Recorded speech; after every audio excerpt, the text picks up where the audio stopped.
দ্রব্যমূল্য বাংলাদেশের বরাবরের সমস্যা। ঈদ আসলে সেই সমস্যা যেন বেড়ে যায় বহুগুণ। আর সাম্প্রতিক সময়ে গ্যাস বিদ্যুতের দাম বৃদ্ধিতে জীবনযাত্রা ব্যয়ও যেন লাগাম ছাড়া। কিন্তু কেন? এসব প্রশ্নের উত্তর খুঁজতে চায়ের কাপে ঝড় ওঠে, সাধারণ মানুষ আড্ডা দেন, করেন আলোচনা। আজ আমরা উত্তরখান এলাকায় এসেছি রাজধানীর, দেখব সাধারণ মানুষ বিষয়গুলোকে কিভাবে দেখছেন। আচ্ছা চাচা, ঈদ তো চলে আসলো সামনে, হ্যাঁ, বাজারের অবস্থা কেমন? প্রতিবার আমরা দেখি যে ঈদ আসলেই বাজার দর বেড়ে যায় বিভিন্ন জিনিসপত্রের, এবার কেমন দেখছেন? এইবারও তো বাড়তি ওই ওখানে তো আপনার সব জিনিসের দাম ওই বাড়তি। যেখানে যে বাজারও আগে যদি থাকতো দুইটা ওখানে আছে এটা বাজারে গিয়েছেন সব বাইরে যায়। কারণ আছে, কারণ হইলো ওখানে সরকারি দল যারা ব্যবসা বাণিজ্য করে তাকে কিছু পকেট বাড়ি করার লেগা সিন্ডিকেট করিয়া এই দামগুলা কিছু বেশি বাড়ায়। যেমন মনে করেন 5টা টাকা একটা আটানা বাড়লে সমস্যা নেই, 5টা ফালদা দেন যে হয়ে গেছে 15 টাকা 20 টাকা, তখনই আমরা জনগণের সাধারণ জনগণের বিপদে পড়ি। যেমন প্রথম গ্যাস, এই তেল, কারেন্ট এগুলো যখন বাড়ে সব মূল্যই বাইরে যায়। এই বেতন বাড়ার থেকে মানে এইটা এক দ্বারাই বাড়বো, আরো বাড়বো। সরকারি চাকরিজীবীদের টাকাটা বাড়াইছে, কিন্তু আমরা কোনো সবাই এটার ভুগি। এটা কিন্তু কিছু কিছু মানুষের কিছু মানুষের পকেট ভারী করতেছে। আমি একটা কথা কই, ওই মুরব্বী কয়ে গেছে সরকারি দল ক্ষমতায় আসার পরে সরকারি দলের লোকে পকেট ভারী করার লিগা তারা কিছু কিছু সিন্ডিকেট করে এই দামটা বাড়াইতেছে। এটা সরকারের নিয়ন্ত্রণ নাই বলছে। এটা সম্পূর্ণ তার ব্যর্থতা বা হিংসামূলক কথা, প্রতিহিংসার কথা। তার কারণ হইল এই সারা বাংলাদেশে ব্যবসায়ীর যত বড় বড় ব্যবসায়ী আছে আপনি লিস্ট করে দেখেন কয়টা সরকারি দলের আর কয়টা বেসরকারি দলের। সব তো আর সরকারি দলের না, মনে হয় যে 16 আনার চেয়ে 4 আনা হইব সরকারি দলের আর 12 আনা ওই বেসরকারি দলের বড় বড় ব্যবসায়ী যারা। তাইলে সরকারি দলের 12 মানুষে কেন? আপনি কি আজকে বাজারে গেছেন? হ্যাঁ, প্রতিদিন যে বাজারে। কোন জিনিসের দামটা কম আছে? হ্যাঁ, দাম বাড়ছে। কোন জিনিসের দাম বাড়ছে? সেটা আন্তর্জাতিক ভাবে দাম বাড়ছে, খালি আমার বাংলাদেশে না, সারা আন্তর্জাতিক ভাবে। কিন্তু যেটা আপনি দেখেন বাজার দ্রব্য যেটা পেঁয়াজের দামটা ধরে, আপনি একটা কথা কয়ে যান যে পেঁয়াজের দাম, পেঁয়াজের দাম বাড়ছে। পেঁয়াজ খেলে আমার দেশে বাড়ে নাই। পার্শ্ববর্তী রাষ্ট্র ভারতে আপনি যাচাই করে দেখেন কত আছে, 70 থেকে 80। তাইলে আমার বাংলাদেশ 70 থেকে 80। বাংলাদেশে কাঁচামরিচ, করলা, বেগুন এগুলা কি ভারত থেকে আসে? দেশীয় তরকারি। আরে জানেন,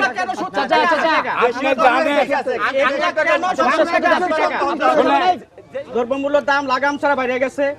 আর সাধারণ জনগণ এখন এই যে বাজারে গেলে, ঠিক আছে, বাজারে গেলে ওই বললাম না 5 টাকাটা 50 টাকা, সারাদিন কামাই করে পায় 300 টাকা 350 টাকা। বলবেন সারাদিন কামাই করে পায় 300 টাকা 350 টাকা, বাজারে গিয়া দেয় যে জিনিসের দাম 70 টাকা 80 টাকা কেজি।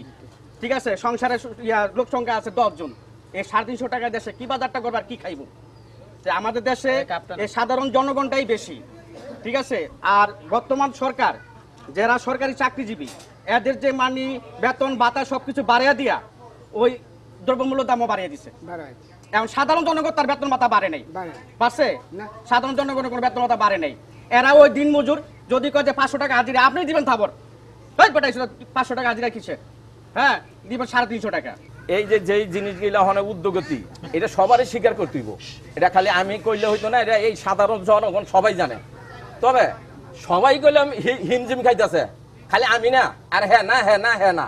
এই বাংলাদেশের যত সাধারণ জনগণ যারা যে চাকরি করে না, দেখেন যার বাড়ি ওখানে একটা জমিন বেচবো, একটা বিল্ডিং দিব, 50টা লোক খাটবো, এখন তারা জমিনও বেচতে না, যেই জমিন বেশি 5 লাখ টাকা সেইটাও অনেক 2.5 লাখ টাকা। তো কি করে এই লোকের জমিন বেচবো আর কিভাবে বাড়ি করবো? বাড়ি করলে সে 10 মাসে কাম করবো, 2টা সিমেন্ট আনবো, রড আনবো, ব্যানগাড়ির কাজ হইব, আমার কাজ হইব, সবার কাজ হইব, আড্ডা মারবো, খাইবো নাকি? এখন তো সেই রুজিটা হইতেছে না। কেউ যদি কামলা লইতেও চায় তারা লইতে পারতেছে না, কারণ পকেটের টাকা নাই। আর যারও কাছে টাকা আছে তারা জমিন কিনতে হয় না, কি জানি কোন হানো এই যে এই ঈদ বেতন বাজার দেয়। হ্যাঁ, এখন এই যে আমার সাধারণ মানুষ যে অবস্থা, এটা যদি সরকার না দেখে এই নিয়ন্ত্রণ যদি না রাখে তাইলে তো আমগো অবস্থাটা আপনি বলেন এই যে এখনকার যে অবস্থাটা এটা নিয়ন্ত্রণ করার জন্য কি করা উচিত মনে করেন? এখন আমাদের একটু ধৈর্য ধরতে হবে, কারণ হলো বর্তমান পরিস্থিতিটা বাংলাদেশে কিন্তু একটা হলো ড্রাই সিজন, একটা হলো বর্ষা সিজন। এখন হলো বর্ষা সিজন, এখন হয়তো কিছু কিছু জিনিসের দাম ঊর্ধ্বগতি, এটা অস্বীকার করার কিছু নেই, কারণ হলো ওটা উৎপাদনের আর চাহিদার মধ্যে ব্যাপার স্যাপার আছে। আমার উৎপাদন হচ্ছে 10 কেজি, আমার চাহিদা হলো 20 কেজি, বাধ্য হয়ে দাম বাড়বে। আপনার কষ্ট হচ্ছে তো? হ্যাঁ হচ্ছে, কষ্ট হচ্ছে, কিছু কিছু কষ্ট হচ্ছে, আবার কিছু কিছু আছে হাতের নাগালে। যেমন আমি বিএনপির আমলে চাল 52 টাকা চাল খাইছি, এখন আচ্ছা ঠিক আছে, 32 টাকা চাল বিক্রি হয়। সুখে আছেন তো? না, আমি কথাটা বলি, শেষ করতে দেন। আপনি সব জিনিসের দাম বলেন যে সব দ্রব্য মূল্যের দাম বেশি, তাহলে আমি মাইনে নিব না। কিছু কিছু আছে যে সবজি কাঁচা তৈরি তরকারি যেগুলি সিন্ডিকেটে হয় না, যেগুলি সরকার নিয়ন্ত্রণ করতে পারে না, ওইগুলি কৃষির মধ্যে। না এটা মধ্যে ঠিকই বস্তা বস্তা আছে। কাঁচামরিচের বাজার, আপনার দেশে উৎপাদিত যেসব সবজি সবগুলোর দাম কেন বাড়বে? এটাই সরকারের নিয়ন্ত্রণ থাকা উচিত না? টিসিবি আছে সরকারের যে সংস্থা, এটা নিয়ন্ত্রণ আমি তো করা। বলতেছি, আমরা যদি সিরিয়াল ভাবে বলতে না দেন তাহলে হবে না। কিছু কিছু জিনিসের আছে যে দাম বৃদ্ধি, সরকারের নিয়ন্ত্রণ আছে, নিয়ন্ত্রণ দরকার, কিন্তু নিয়ন্ত্রণ দরকার আমি আর আপনি সচেতন না।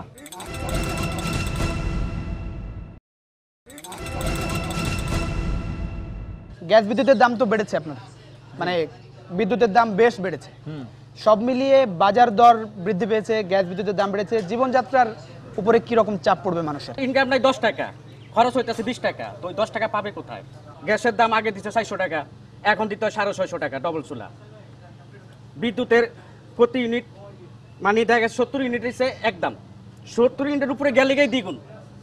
এটা আবার কোন সিস্টেম করছে এটা বুঝতে পারি না। যে বাড়া বাড়ছে হয়তো ইউনিট প্রতি 5 পয়সা 10 পয়সা বাড়ছে, এমনিতে তো 5 পয়সা 10 পয়সা 2.0% বাড়ছে। বিদ্যুতের দাম 6 বারই বাড়াইছে, হ্যাঁ কিস্তি বাড়াইতেছে ছয়বার বাড়াইছে সরকার। একবার বাড়ায় এই 10 পয়সা ইউনিট, আবার বাড়ায় 20 পয়সা ইউনিট, আবার বাড়ায় এই 40 পয়সা ইউনিট, এইরকম বাড়াইতে বিদ্যুতের বিল এইরকম হয়েছে দেবার মতন কোনো পজিশন নেই পাবলিকের, জনগণের এইরকম সমস্যা হয়ে গেছে। আচ্ছা ঠিক আছে, আপনি যেটা বলছেন যে তেল গ্যাস বিদ্যুতের আর দাম রাস্তাঘাট এইরকম খারাপ আইছেন আপনারা দেখতে পাচ্ছেন রাস্তাঘাট, আন্তর্জাতিক কোনো বাজারের কথা রাস্তাঘাটে বলছে, তো 5টা বেশি। আন্তর্জাতিক থামেন বাজারে চাচা। তেলের মূল্য যা বর্তমানে আগে ছিল, জি, জি। তাই সরকার কিন্তু ভর্তুকি দিয়া চালাইছে। কিন্তু এখন হয়তো আন্তর্জাতিক বাজারে কমছে বিধায়, কারণ সরকার তো আগে বাংলাদেশে ভর্তুকি দিয়ে দিছে, এখন যদি আবার কমায় তাহলে তো আবার সরকারের উপর চাপ পড়বে। এই কারণে সরকার যে না আমি তো আগে কমাই দিছি, আমি তাহলে আমি আন্তর্জাতিক বাজারে কমুক, আমারটা আমি স্থিতিশীল রাখছি বা একটু সামান্য বৃদ্ধি করছি, কারণ হলো আমার 16 কোটি লোক ওই দেখতে হবে।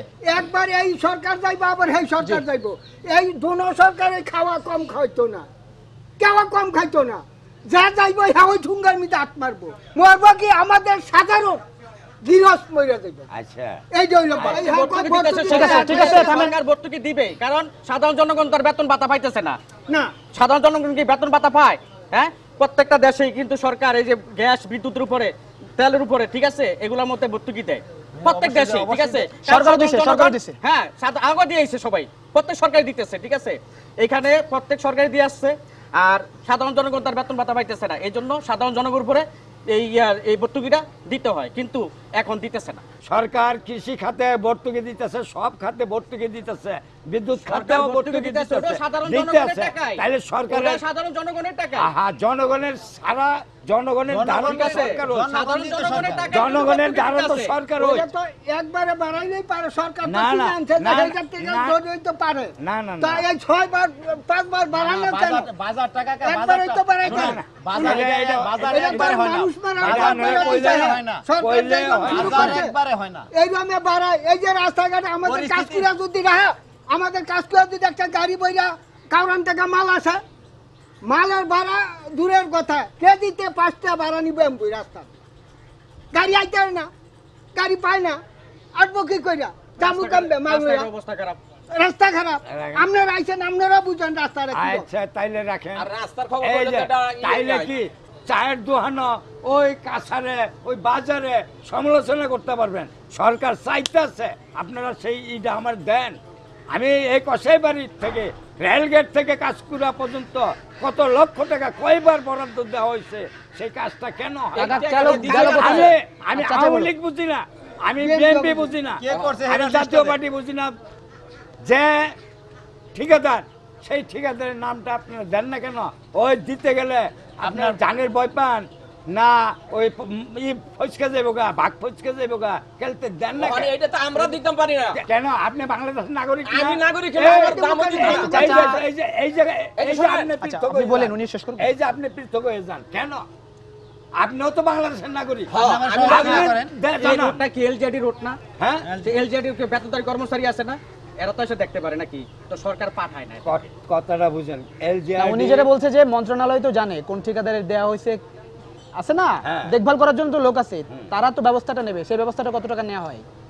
এটা যতক্ষণ পর্যন্ত জি আমরা এটা কিছু ঊর্ধ্বতন যারা নাকি এই যেমন আমার এই নেতৃস্থানীয় ঢাকা লোক আছে। 18 আসনের হ্যাঁ হ্যাঁ অভিভাবক, তার কিছু ত্রুটি আছে, এটা আমি প্রকাশ্যে বলবো। তার ত্রুটি আছে, তার দোষ আছে।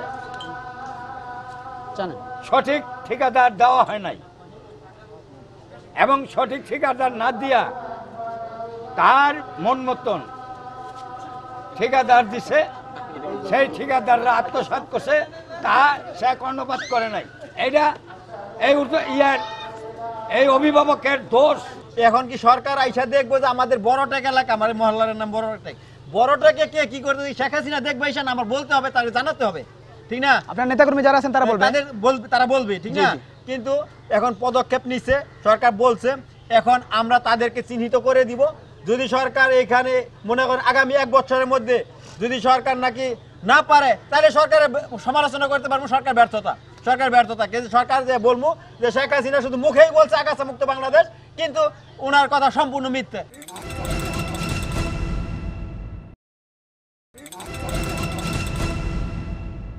তোমার জীবনে করতে পারবা যে আজাহার কোনো খারাপ কাজে গেছে, না। কোনো ডাকাতি করছে, চুরি করছে, কেউ মাথায় লাঠি দিছে? আমি কেন তোমার বিএনপি 2001 সালে ক্ষমতায় হওয়ার পরে 2 মাসের ভিতরে 15টা কেস খাইছি? আচ্ছা, ঠিক আছে, না, আমি বুঝছি, শেষ আপনি- করে- আপনি শেষ বসেন, করে- বসেন। শেষ করে দিছি।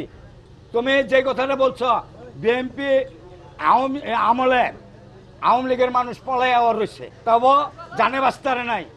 আর আওয়ামী লীগ ক্ষমতা আসার পরে তোমরা দেখাচ্ছে বিএনপির কোন নেতারা বাইরে পলায় রয়েছে। যে কথাটা আপনি বলছেন, উনি বলতেছেন। এর আগের বছর ইলেকশনে যখন আমি লীগ ক্ষমতায় ছিল, কাজ করে যায় বাইরে বাড়ি নিজে কইরা এই ঈদ আপনি চেষ্টা করছিলেন, মনে আছে? বিএনপি 17 জন মানুষের বিরুদ্ধে তাছাড়া একটা সিল করতে নাই, সিলের সময় এটা আপনি প্রথম করছেন, কেউ সাহস পায় নাই, আপনি করছেন বিএনপির নামে, এর লেগে আপনার নামে কেস হয়েছে বোধ হয়। আমি কইলাম, আচ্ছা, শেষ করুন, আমি উনি কইলাম, শেষ করুন। আমি কইলাম, এটি প্রথম কেস, আমরা কাজ করে কেউ আরে ভাই, শেষ করতে দেন। বিএনপিও না। আমি যদি কেস না দিতাম অনেক কতটি এটা আপনার নাম শুনছি, আপনার মার্ডারটা নামে থামাইছি। আচ্ছা, শেষ করুন তারপর কেস হয়েছে, রাখেন। এই লেগে বোধহয় আপনার নামে দিচ্ছে। যাই হোক, প্রথম বছর যখন আমি লীগ ক্ষমতায় আইলো, কাজ করে গন্ডগোল, আমি এই সময় মেকারি কাম করি, রিস্কার। তখন আমি আলিম এই গরমিতে বই থাকতেন, ইট মারছিল, হ্যাঁ, তখন আমি কইছি যে আলিম তুমি যে ইট মারতেছে যে এইভাবে তো থাকতো না। পরে সেই কেস আবার বিএনপির নাম হয়ে দিচ্ছে। তো যাই হোক, আচ্ছা, ঠিক এই আছে। তক্ক যাইতেন চাই না, এই তক্ক যাইতেন চাই না, তক্ক এই ভালো না। তখন গেলে পারতাম অনেক- তো। আচ্ছা, ঠিক আছে, বাকি যে উনি যে বললো যে বিএনপি যখন ক্ষমতায় ছিল আওয়ামী লীগের নেতাকর্মীরা বাড়ি ছাড়া ছিল, এখন বিএনপি নেতাকর্মীর কি অবস্থা? এখন তো আওয়ামী লীগ হ্যাঁ, ক্ষমতায়। বুঝতেছে না। আপনি বলেন। 5 জন বিএনপির বড় বড় নেতা, হ্যাঁ মন্ত্রী, যে মন্ত্রী নেতা না, এগুলো যে জেল হয়েছে একবার, এই কত কেস বোধহয় 10,000 না 20,000-এর মতন কেস। আমি লীগের মানুষের একটা কেস না, সব তুলে আলেছে। গাড়ি জ্বালা পোড়াও, হ্যাঁ, ওই যে জ্বালা পোড়াও মামলা। জ্বালায় পড়াও। এই যে ফখরুল ইসলাম রে কতদিন জ্বালা রাখছে, এটা হেরো জানে, এটার কি কমো। তো এরা যদি গিয়া বোম মারতারে, তোমার এলাকার আচ্ছা, আসবো আপনার কাছে। জি বলেন। এই যে জিনিসগুলা, এটা কিন্তু যেমন আজকে হ্যাঁ যদি আমার একটা কিল মারে, আমি চেষ্টা করুন হ্যাঁ একটা দিতাম। আর যদি যে না দেয়, জি। যে না হ্যাঁ মারছে আমি আর দিতাম না, তাইলে হ্যাঁ হলো মহৎ। ফখরুল কি করছে? ফখরুল নিজে অর্ডার দিছে বোম মারার লেগা, মানুষ মারার লেগা। তুমি দেখো 96 দিন হরতাল ডাক দিছে, বিরতিহীন। তাইলে এই যে কথাটা বুঝো। লক্ষ্মী বেড়ে মানুষ মারছে, এই সময় তো একটা কথা বলেন না, কথা- লক্ষ্মী বেড়ে হাসিনা অর্ডার দিছে যে লক্ষ্মী বেড়ে মানুষ মেরে লাও। এই যে এটা শোনো, দেখছেন না? শোনো, টিভিতে? কেন মারছে? দেখছেননি? তোমরা কি করছো? কি করছো? কি করছে? শেষ পর্যন্ত শেষ উপায় শেখ হাসিনা একটা ডাক দিছে, তোমরা এতটুকু করতে পারো। তোমরা যখন এত কিছু করতে পারো, তাহলে আমিও একটা ডাক দিতে পারি। এই যার তো যার সব লক্ষ্মী হয়। বেটা এটা গেছে। এরপরে তোমরা মতিঝিল কি করছিলা? এই যে মানুষ পুরা এই যে বাস এটা গাড়ি আন্দোলন না, পোড়া এটা আন্দোলন না। এটা কোনটাই এটা কোনো আন্দোলনের অংশই না। তোমরা কারা ওখানে যদি কইতাম তোমরা তোমরা দলটা আমি কারা আন্দোলন দেখছি মানে শোনেন। আমি বাংলাদেশের আন্দোলন দেখছি যে গাড়ি চলবার নিষেধ, হরতাল ডাকছে, গাড়ি চলবে না। যদি কেউ গাড়ি চালায় ঠিক আছে, যাত্রীগুলি নামায়া স্টপেজে নামায়া দিয়া পরে গাড়িতে আগুন দিছে। কিন্তু বর্তমানে কবে হয়েছে এই কাজ? হ্যাঁ বাবা আমগো বয়সে গাড়ি থেকে নামাইয়া কোনো সময় দেখিনি আগুন দিতে আরে একটু বা হরতাল করতে। মিরপুরে একজন হরতাল মানুষ দেখছো সামনে কেমনে বসে চলে? পেট্রোল বোমা দিয়ে আগুন মানুষ মারে না। চাচা থামেন, হয় না। জি বলেন। 21 জন মানুষ হচ্ছে আমি লিখে একটা বোম মাইরা আচ্ছা এই যে মানুষ মারছে এটা আমি লিখ মারছে না, এটা দেখাইছে কোন আনু যদি- মারছে? এটা মিরপুর মেহেরপুর তুমি ধরাইতে পারবা সঠিক প্রমাণটা দিতে ধরা, পারবা? এটা টিভিতে দেখা নাই? আওয়ামী লীগে মারছে টিভি দেখা নাই টিভিতে তাহলে এই যে বোম মারছে এটা কি বিএমপি মারছে হ্যাঁ, কেমনে BNP জানেন মারছে। তাহলে এটা আমি লিখে মানে না এটা বিএমপি মারছে এটা কেমনে দেখছেন বিচারাধীন আছে। না এটা কেমনে দেখছেন নির্বাচন ব্যবস্থাটা তো আসলে এখনো ঠিক হয় না, তাই না? প্রতিবার নির্বাচন আসে, আন্দোলন হয়, তত্ত্বাবধায়ক দিয়ে। সমাধান কি হবে এটা? প্রতিবার নির্বাচনের আগে কি আমরা ঝামেলায় জড়াবো? ঝামেলা যদি তারা ইচ্ছা করে ঝামেলা করে তাহলে তো আমাদের কিছু করার নাই, কিন্তু ঝামেলা সমাধান কি হবে? সমাধান তারা আসতে হবে। নির্বাচন যদি চায় তাহলে তারা আসতে হবে। আর এই শোনেন, আপনি যেটা চাইছেন আপনি প্রশ্নও ঠিক মতন করতে পারেন নাই। এই সরকারের আমলে আমি আসছি। এই হাসিনার সরকারের আন্ডারে নির্বাচন করতে হবে। ওখানে এই যে যেই সমাধানটা কইতেছে সংবিধান রক্ষা করতে এই সমাধানটা তত্ত্বাবধায়ক সরকার মিলে যদি সরকার নাও দেয় একটা নিরপেক্ষ লোকের কাছে ক্ষমতা বুঝাই দিয়া দুই দলে নির্বাচন করুক, আসুক বলে না হোক বিএনপি, যেই দল বলে আয়োগ এটাতে শান্তি ফিরে আসবে।